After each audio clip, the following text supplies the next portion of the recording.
નમસ્કાર, આવાજ જનતા કી માંથી હું દતેશ વસાવા આપનું સ્વાગત કરું છું। આપણે સુફિયાની બહુ મોટી મોટી વાતો કરતા હોઈએ છીએ કે પ્રકૃતિને બચાવો, પ્રકૃતિ આપણે બચાવશે, પરંતુ ધરાતલ ઉપર વાત કરીએ તો જે આપણા આવા નૈસર્ગિક તળાવો છે એ તળાવોને આપણે કઈ રીતે નષ્ટ કરી રહ્યા છીએ તે આ દ્રશ્યોમાં આપણે જોઈ શકીએ છીએ। જેમાં ગટરના પાણી પણ આ તળાવમાં આવે છે, બાજુમાં જે ફેક્ટરી છે એનો ડસ્ટ ઉડીને પણ આ તળાવમાં આવતો હોય છે, અને આ બાબતે સતત લડતા ધીરજભાઈ ગરવા આપણી સાથે છે। ધીરજભાઈ, સ્વાગત છે તમારું।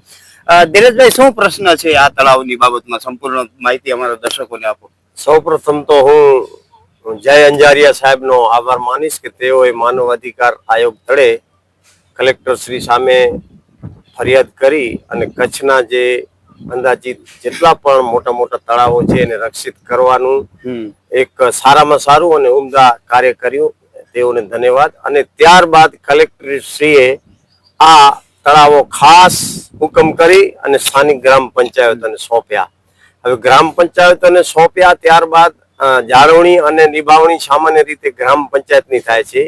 એવી જ રીતે જાળવણી અને નિભાવણી વગર બદતર થઈ ગયેલું આ મેજીરાઈ તળાવ, જે ખરેખર અહીંયા 12 એકરની ત્રિજ્યામાં આવેલું છે, પરંતુ સ્થળ ઉપર આ કોઈ તળાવ એટલું જણાતું નથી। આજુબાજુ ચોમેર દબાણ થઈ ગયા છે। આ તળાવમાં જવાનો રસ્તો પણ આપ પત્રકાર મિત્રોએ કેવી રીતે શોધ્યો હશે એ આપશ્રીનું મન જાણતો હશે।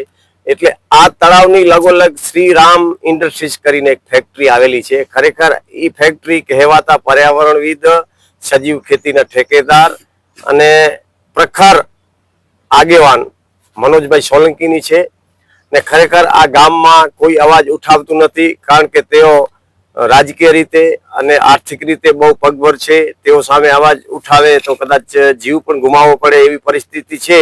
છતાં હું પ્રકૃતિને બચાવવા, પરંપરાગત જળ સ્ત્રોતોને બચાવવા, કારણ કે પીવાના પાણીનો એક જ માત્ર વિકલ્પ એ પરંપરાગત જળ સ્ત્રોત છે, એ બચાવવા માટે મેં કલેક્ટર સાહેબશ્રીને પણ નોટિસ કરી છે કે શ્રીરામ ઇન્ડસ્ટ્રીઝનું જે ઝેરી કેમિકલ યુક્ત ડસ્ટ છે અને એમનું પાણી છે એ ખરેખર તળાવમાં ઠલવાઈ રહ્યું છે।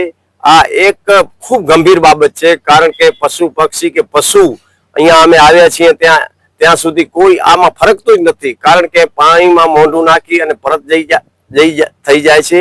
એટલે મારી પર્યાવરણના હિતમાં, જળ સંરક્ષણના હિતમાં એક વિનંતી છે કે ખરેખર આ તળાવની આજુબાજુ આવી પ્રવૃત્તિઓ બંધ થવી જોઈએ અને તળાવમાં આવવા જવાનો રસ્તો ખુલ્લો થવો જોઈએ, તળાવનું બ્યુટિફિકેશન થવું જોઈએ, એવી અમારી માંગ છે।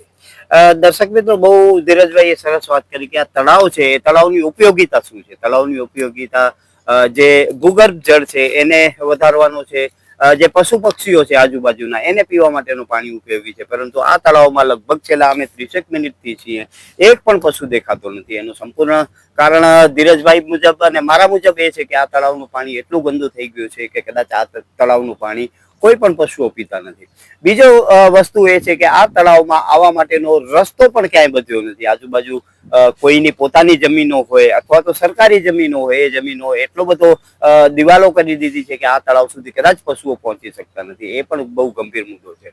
આપણા કચ્છ જિલ્લાના કલેક્ટર જે રીલ કલેક્ટર તરીકે વખણાય છે, અને એ કલેક્ટર દરેક નાના નાના મુદ્દાઓની રીલો નાખતા હોય છે, પરંતુ આ જે અગત્યના કામો છે એ અગત્યના કામો કરવામાં એમને લાજ આવતી હોય છે। અને એનું સૌથી મોટું કારણ એ છે કે જે આ તળાવને નુકસાન કરતા લોકો છે, જે હોટલવાળાઓ છે, જે ઇન્ડસ્ટ્રીયલ લોકો છે, તેઓ આ તળાવને નુકસાન કરી રહ્યા છે, અને પૈસા પાત્ર હોવાને કારણે અનેક રીતે રાજકીય વગ ધરાવી અને અનેક રીતે કલેક્ટરોને અને અધિકારીઓને પણ દબાવે છે। એનો દુષ્પરિણામ એ છે કે આ જે નૈસર્ગિક તળાવો છે, જે આપણા માટે છે, જે આપણું આવનારું કાલ છે, એ કાલને પણ નષ્ટ કરી રહ્યા છે। એનો સીધો મતલબ એ છે કે આપણે જ આપણા પગ ઉપર કુવાડા મારી રહ્યા છીએ।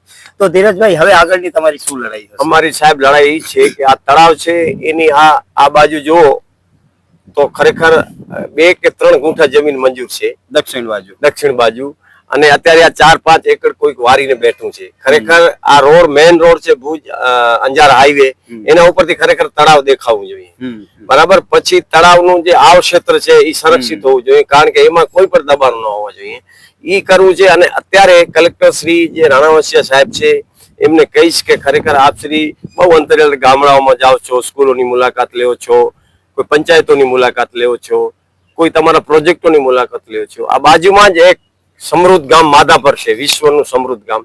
એના તળાવની તો તમે દયનીય હાલત જુઓ. ખરેખર તમારું CSR ફંડ હોય કે દાતાઓને સાથે રાખી અને આ ગામ માધાપરના તળાવ માટે એક મીટિંગ રાખી અને ડોનેશન લઈને ખરેખર સામૂહિક જનભાગીદારીથી આ તળાવને સુશોભિત બનાવી શકાય. બીજું, અમારી અરજી કલેક્ટર સાહેબ શ્રીએ પ્રાંત સાહેબ જાદવ સાહેબને આપી છે. પ્રાંત સાહેબ પોતાનો હકીકતલક્ષી અહેવાલ રજૂ કરશે ને ત્યારબાદ ગુજરાત પોલ્યુશન કંટ્રોલ બોર્ડને પણ લખ્યું છે ને કદાચ તળાવ બચાવવા માટે અમારે ધરણા ઉપર બેસવું પડશે તોય અમે બેસશું, એમાં અમે અચકાતા નથી. તો વિચાર કરો દર્શક મિત્રો કે આજે આપણી પ્રકૃતિના નૈસર્ગિક તળાવ છે એને બચાવવા માટે પણ જો આપણે લડાઈઓ લડવી પડતી હોય તો આનાથી મોટો આપણા કચ્છનો દુર્ભાગ્ય શું હોઈ શકે. ખાસ કરીને એટલા માટે કે જે અધિકારીઓને સોંપવામાં આવ્યો છે, ખાસ ધીરજભાઈએ વાત કરી કે પ્રાંતસિંહને આખો અહેવાલ કરવા માટે કલેક્ટર સાહેબે આપ્યો છે. તમારા ધ્યાનમાં હશે કે 5 દિવસ પહેલા એમની કચેરીમાં પણ એક વ્યક્તિ લાંચ લેતા પકડાયો હતો. એટલે મારા દ્રષ્ટિએ દૂધની રખેવાળી બિલાડાઓને જ આપી છે અને જો એમણે પોતાની પવિત્ર ફરજ નિભાવી હોત તો તળાવોની આ સ્થિતિ થાત જ નહીં. જો કે આપણી કમનસીબી એ છે કે એના સિવાય આપણી પાસે કોઈ રસ્તાઓ નથી કે એ જ અધિકારીઓ તપાસ કરશે અને એ જ અધિકારીઓ આગળના અહેવાલો રજૂ કરશે. પરંતુ ક્યાંક આપણે ભૂતકાળના એવા અનુભવો છે કે જે અધિકારીઓ છે એ સત્તાની વશ થયેલા અધિકારીઓ હોય છે. એટલે સત્તાની સાથે જે લોકો છે એમના વિરુદ્ધે કોઈ કાર્યવાહી કરતા નથી ને એનું પરિણામ એ આવે છે કે માનવ સૃષ્ટિ અને ખાસ કરીને આવા તળાવોના કારણે જે પશુ પક્ષીઓની સૃષ્ટિ છે એ બરબાદ થઈ રહી છે ને આપણે એને મૂંગા મોઢે જોઈ રહ્યા છીએ. નમસ્કાર, આવાજ જનતા કી માંથી હું દત્તેશ ભાવસાર. તમને અમારી સ્ટોરી સારી લાગે તો લાઈક કરો, સારી ન લાગે તો અમને સૂચન આપો, પરંતુ સબસ્ક્રાઇબ કરજો જરૂર. નમસ્કાર.